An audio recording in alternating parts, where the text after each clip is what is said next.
If China does take Taiwan by 2027, like he says, I can see China trying to do a massive decapitation strike of hundreds of. That's what China's doing right now. Well, And you last have month they satellite had an images of it. exercise. It was called Straits Thunder. Why is it called Straits? Maybe it's because of the. There are no good beaches for amphibious assault. So China has been building these very long barges right out in the open.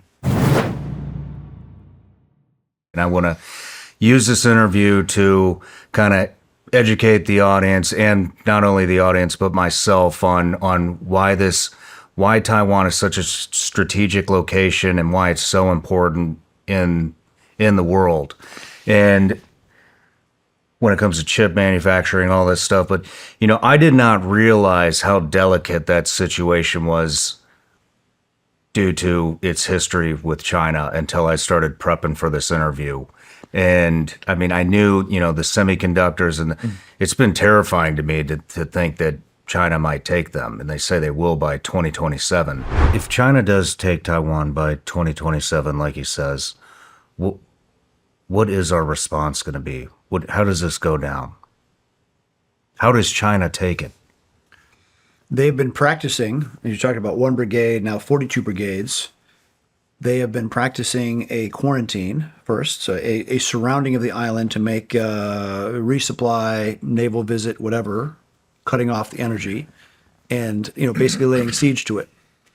I can see them doing that to the point of forcing some kind of capitulation, or is there a way to break that siege with naval vessels or with subsurface resupply?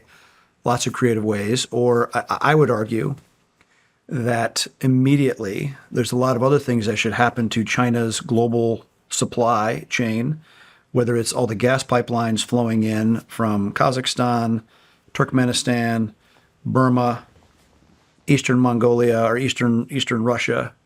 Obviously, full-on blockade of the Straits of Malacca so that nothing goes in or out of China, and dial up consequences for any of the Chinese assets anywhere in the world almost simultaneously. That is not a normal conventional military response. I can see China trying to do a massive decapitation strike of hundreds of helicopters flying into Taipei, seizing their White House, and trying to do it that way, on top of a quarantine.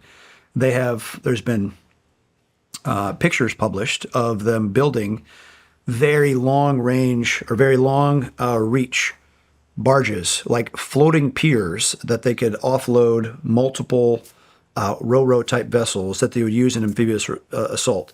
There's an old frogman friend, mentor of mine, Tad Devine, may he rest in peace. He surveyed all the beaches in Taiwan in 1959 as a UDT, before even the SEALs existed. He said, there are no good beaches for amphibious assault.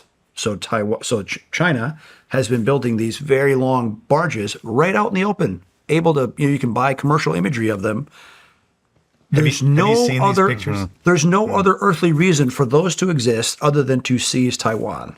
Full stop. So if we delude ourselves into thinking, well, it's not going to happen, that is visual proof. It's almost like the mulberries that were used in Arromanches to build the portable harbor that we used in World War II at D-Day. That's what China's doing right now. Well, last month they had an exercise. It was called Straits Thunder. Why is it called Straits? Maybe it's because of the Taiwan Strait. I mean, give me a break. I mean, it's obvious that they're planning for something and they want Taiwan. There is no place in my universe where China does not want to take Taiwan. I wish it weren't so. No matter where you're watching Shawn Ryan Show from, if you get anything out of this, please like, comment, subscribe, and most importantly, share this everywhere you possibly can. And if you're feeling extra generous, please leave us a review on Apple and Spotify podcasts.